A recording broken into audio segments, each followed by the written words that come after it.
O a mea ia ua koe au mai li mongi runga ia nga whaakarakarangoa, nga whaamulmuli. Wa o koe mailanga longa finga ngalo fo le ele saol fai unga le fam singonga le nga sao mai el ko onga fo le ko ongo ia le conspiracy case. O le mangaku o limongi. O le case lea o le kau pulpulenga. Ai wa fai le fam singonga. O le fam singonga o le hit and run. O longa ko unga le lo ko fa uruela nga langkangi o nga fa pe ele sa o esen belenga fa il fa unga esen belenga nga mga o ya ma ko le fo or kangi ali mongi sa fa uya ku leo o leo leng fa ku langkangi ya o ke le loinga la wa o pauli me fo le lo wa penga me fo le lo o ma ga yelo nga o mainga ile il fo nga le fa sa la le pe ka fo linga mai wa ma fai onga ku mai se awala e mangingo malama wa sa oi i fonga ngele ya le vanga le fa mo o mo kwa ngumia e fa ngumia kali ngumia fesil ko ele malama ai o le lawo mangingo mai i le finga ngar wa manga ko e ko fa ulang kangi onga o le mai ka wako ma le fa pe mai or kangi nga fai onga or kua inga fole fa pe o ia nga ba ai kingo yai ia sam wala vel kam kikila ya o wa nga fele interview sam a mai ka wa interview a siaka ide ia se kara sam fa pe o ba ai nga la ngai lo sam o ia le mia e ma kupa A whaelo, e moni lau sau noanga. O wa ia tunga wa sen me tangata kilipi. Lea la, mai lai tato iai. Lea la ua fia oso mai ngei le kaimine ngei koe fai mele mele lenga u fai a koe sau rungo al programe whaamakalai. Mai tato iai. O le mea maa lia lau te whatua e whiwa ika mai a ka wale a taua. O lai na te talia le leita whautuanga. Vai. E ui a i le whaafewheke inga lai musu e wa aile a kungu ua kau mawhai e koe fo i mai a ta ua. Toe fo i mai a ta ua si o kaka ngofi whakarangu. A le ua koe a ruifo ai i a matan tau wha matan tana mai. A uwa ai atu iana mei e whai. Ei a taua e whape umare mo le meo le i oi. O le taronga fo i le leo le i ngā ve ai e kanga kai aroi whaasisi e soro i ara kanga kane e kau mawha e whaakingi lakap kengi. O le wingo lau tala. E le ai lava. Masota manu tali tonu ina o nei mea. Kusa o le a whaake ke le inga ma wha aruarua i luma le masalo mianga o ngai ia. O nga o le sau fai mai nei mea. Mana tua mai. E maa fuanga ngau e ku upere keisi i le conspiracy. E musu e su e sa o le hit and run. O le kali nga. O le whara kama wa siampingi me ka ora pepero por kiki leanga. O le mea lala le musu ai. E musu ke le e lo ke saoa. Hit and run. E musu. Le ai le mongi e leo se hit and run le nga whai a whai le hit and run e le iwa kua mori mau e le iwa kua umaka mai kia ngau mai leo whai la ko whakarangoanga. Pare whai na oe mene a lengo o musu kau ke karangoa whaala ua i kere maka upurea le anga e mau ai oe. E le e su e lo le hit and run. O le si au whai a vare le ke rua whai a whakasi wa kaunkoso aku. E su e lo le hit and run wa kaunkoso aku lau kamaranga le anga oia le si le whamai. Ua umako su e nga ma leo leo. E eile si Sam sa. E eile si Sam sa. Vai. O le alai le wha ngā soloa. E le ia wakua ka mai ki anga pāki. Le anga la kou mori mawinga nga iei tu au. E le ia wakua mori maua ka mai ki nga.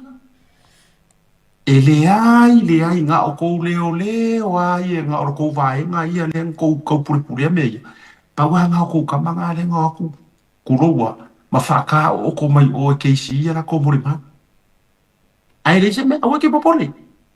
Mai le siro makua awa te popole awa te rotu tele. E oi, a o lau mele ke sau fai. E ke kau mawhai e ke sau e koe wha sufi. Ma e wha makasala mō, ma e ka ngā wha makarakala. Wa too late. Le mongi. Or karange asia kamar tau te ia e waku ia oi. Wa too late. Wa kuwai le ngā mea. Wa expire le ngā mea. Ka penga mai au mau. E ke saungi mai su e ngor hit and run. Paua ngā. Aua ke koe harufu e koe ave conspiracy. Ua uma o na fai i ai le ruling ale whaamasingo. A fai la ke fia waranga i nga fasi le ngai fa mai. A fai or kou mauro sa ilo la me o kou. O mai la, lea la wo fai ak. O lea ua uma nga fai le test o le conspiracy. O lea ua sau le ruling. E le whaamaongia. So don't you worry. Ka ko wola test le si piko le vai. Test le hit and run. A fai o le whaamaongi le ke fia kau kalai. Au e ke worry koe appealing o ngā mea. Aua. Leanga o le delaying tactic le mea ngai ke whaia. You are trying to delay. Ai e kami mai ke manga e whaise rua whaakau konga ngausia. Ma le fionga le pāne mia. Ai avaku oi malau whaife au. E whawhiwhi anga avaku lau whaife au e whaakau ko oi. O lau whaife au e conflict of interest. Of oi leo te whaia duele i ataua. O le matua vasia o yoku ai ngā mawhauwhau ngai sau markamalea. Maunia.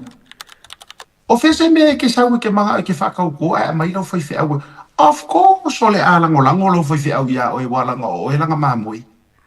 Of course I believe lau whaife au ia o e walanga o e ngai kokongi sifurua i mai kokongi kaulanga ma. Io e of course. E ma e ke sau ke fia whakau ko ai ke sau ma mai lau le kangaka ke so o kanga i ke kau. E sau ma justify o por ngā ko i ngā mea. E le mawhaina avatua e le atua ni mawhauwhaunga le le ia oi. E le anga na o parlafu a me i ke sau whaiwhaina. Pala o ngā kala i le ko i ngā rongo. Mai. O mai kaule le ia sa ngā alimongi foi le langa i langa whasalonga leng sau po longo lua le pātu. E langa sa ngā be le kau mau aku whapea. O le ua uma le case le hit and run. A le la li liu lola conspiracy langa lenga mai kawako le memo mo lenga fai o le hit and run. O le makua o ke le lopo po i si o fauku inga ia le usu. Awa langa e le ngaka nga fisi kae mai o anga whamkaranga. A makua le kalawhea ngai o ke le lopo i si lo i mwhainga e mwhai o nga karia inga le ko inga kangi whapenge. O le umo se whamsingonga e sau koe kangi le mea o mga whai. Ai e kau mo mongo mai ka upure fa pe wa umar hit and run e penga sa ngoa e siaka ele foi ele hit and run le venga sa ngoa le palmia o lo fa nga solo le lei ia le mka upule e msalo ko umsin kai ya on ka ko fa mai le ai e falling mai ele uma la le pule ele uma ele foi ele case o le hit and run. O le case of conspiracy le nga e mo ka pule nga fo le ko ingo e ngala verkam ele bo mo fa o le taua e mana tua me wo lave fa tu sa mana tua mai kusa a fa yo le wo sa nei fa mai wo umar hit and run ale le fe conspiracy ale na mai mo umar la lo langi masa mo a to or conspiracy le na fa ale le fe hit and run. Usa o man kua i roi i ngai ali ka la i fui o la sofi. Uloa o ka uale. Waru le aso o matua ngā lala fia ai ai fia kuro. E i le vanga fia ku ai vela mai mara karepua le maa ngai ora kare ai fia pua. I asua tulo mara mea ai rumo ngai ka makala i la sofi. Tia man tu fore sia matolo tu le tausami pua. E vava ia kule o mori ia. O le karepua a ua makua feo ki fia ai mongongi mai ia nga uma nga kakalo halu mare a ai ua makua i a ai ia na mai ana ai fa mai ia fa fe tele le to ai ngar fai kare mamoi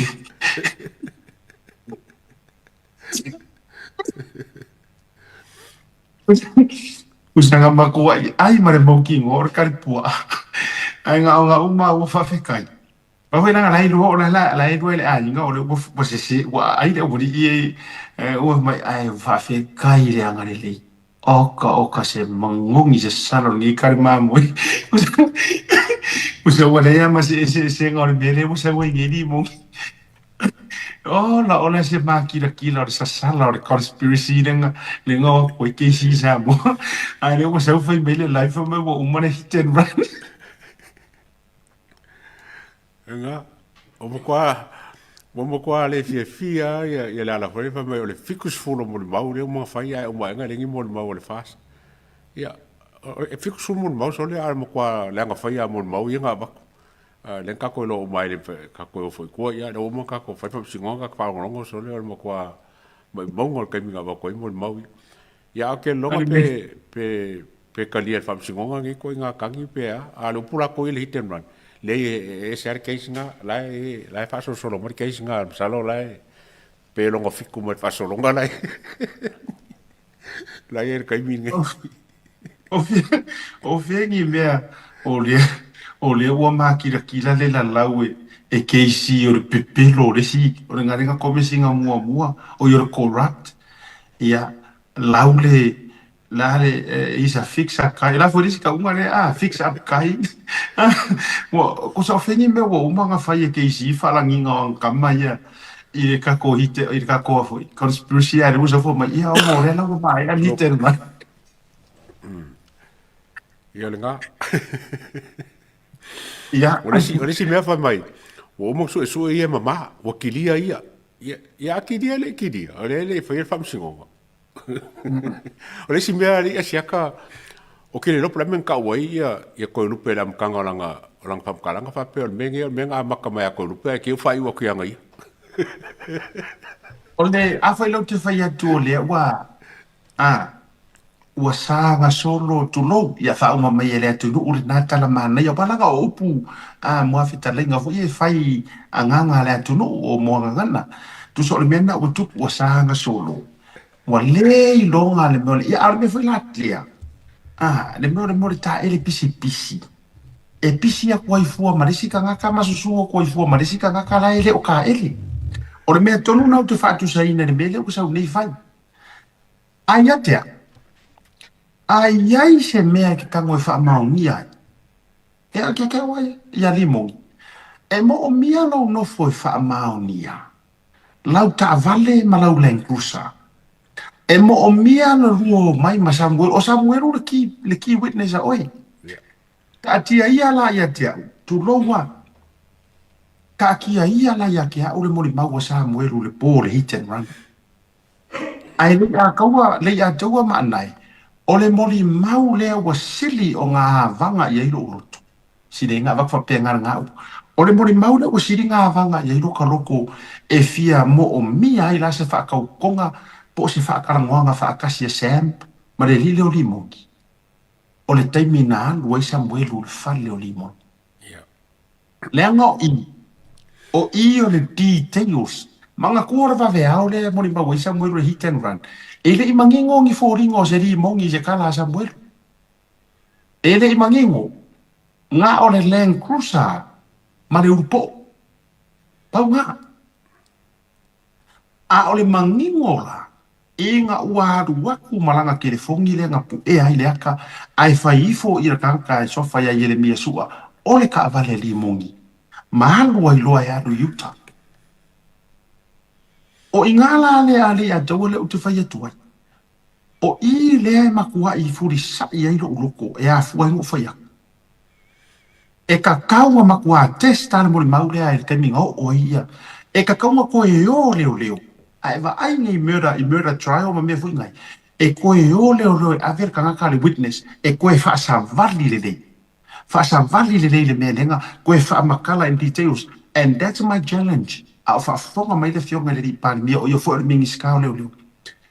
Fai koe avaku Samuel. E koe whaasa vali le lei. E repeat le mele langa i le pāti leo langa mori mau. Not the night or the morning. A o le aso le ngādu ai. I le fale o li mongi. E mo o mia le koe e wha ave le lei walk him through. Le po fia fo i kongu le mele ngā laku ai. Ai sau le ka avale ea por ka vale e por ele que kau e fa mai e ofu fa fo mai o le kenge markama ai fa mo le kali o limong kau nga ave Samuel ko e fa sa vali le lunga i fa sikepu wa le e sa e lua fa sikepu ke kele o fa lo limong la sa o Samuel e mo fa o e kau le ave le ko le fa sa o ngor menga le wo yo ya ko sa o vai fa lo limong fa penga e te tauna toi ave le leia e whasa vali. Ma ave le runga le mele ngā laku ai. ai o so mai ka ngaka maronga leo e furufurua le whakawhaka. Walk him through. Ave la Samuel we whaasingo sa o le poku renga o i marimunga. Maatu. Vai vai ka ko i langa le ke karangoa ko fo i ngai ko mai o ngā mea whapenga o le vangai le official corrections. O leo ke whai aku. Take it. Langa ngu whamai Samuel. Ngā ko mai ka ngaka lea. Saurua la karangoa ma whai aku penga e ka ua i se siri mea lea pala. O ngā horo la ia pia ngai I think. Ngai ka ua ngā horo la ia leo i whai lau lau la ngai e ula Samuel e kui limo. E mā ngai ala le koe take him, le witness. Take him through le whale lea. Ave sa oa, ave kongo le poku. Wai ma whainga, o i ngāra. E ma waile o vā Mary. O i ngā kongo wai ka kaunga ave. Le mela nā leo te whai atu. Le mongi. Aua e ke popole, aua e ke roko kele.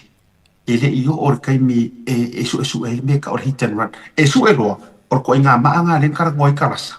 O le maanga le rama kua fuli lunga. Fea lau ka vale. Fea whare insingia. Le ale Jesse's nampa. Ai se a ua wha fua se i piko le awala le nga kupuele e skengi. O le mea ngai ka or su e ngor hit and run.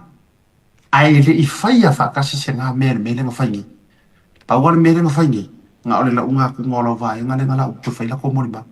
O se koe fisosongi nga o se koe fisosongi nga inga ia wha mangingo wha funga mai le tunu. Ia wengi wha vade aka ko i video le ri le da au so ko whai mi whapea. I wonder po a fisilia kanga kalea le o loke fia whai. I wonder po le hale point at oi le media le wha mora is tosi tupua. O la fisili. O le what is o le mer mara tosi ya o le ala what is o le ale point o anga mea ia. O ngā kango koe wha leo mai kusa o lai kango e mai langa media e whai mai ai runga e wha ngongo a limongi or is he asking some valuable questions i mea ia. O le ale point o anga whakarangoa. I think lo mai kau aku mga mieli mongi se mida lele se mida feo lolo no o le winga na te whai atu ai. Awa a whai o le uko e aru e kango e whakarangoa limongi. No, I'm just okay o I've got nothing against okay le mara sangi fo se tosi. Alo winga o karangoa wha media. A whai o langa purpose e kango la e koe la langa e isanga way of interviewing. Ma nga ia kango e whai hard questions ia. Ai a whai ngā wako langa media fo i le pei e kau whaasangoi runga whangongo ia limongi. Ia ke au. Okay, roa lai ke le aku. E ui ai whaapapara lapa o i fo. O puloku mare mga skeli fa homeless nga wala ku ngai New Zealand. Ya o kiro e kele ko ngi e kele ko ni follow was a puloku ngai lole. Ona ngai lole ole ali ko mermaid. me mara. O mer. E nga mermara. Eu kiro me ka masange anai le mermara o ka se fia nai nga le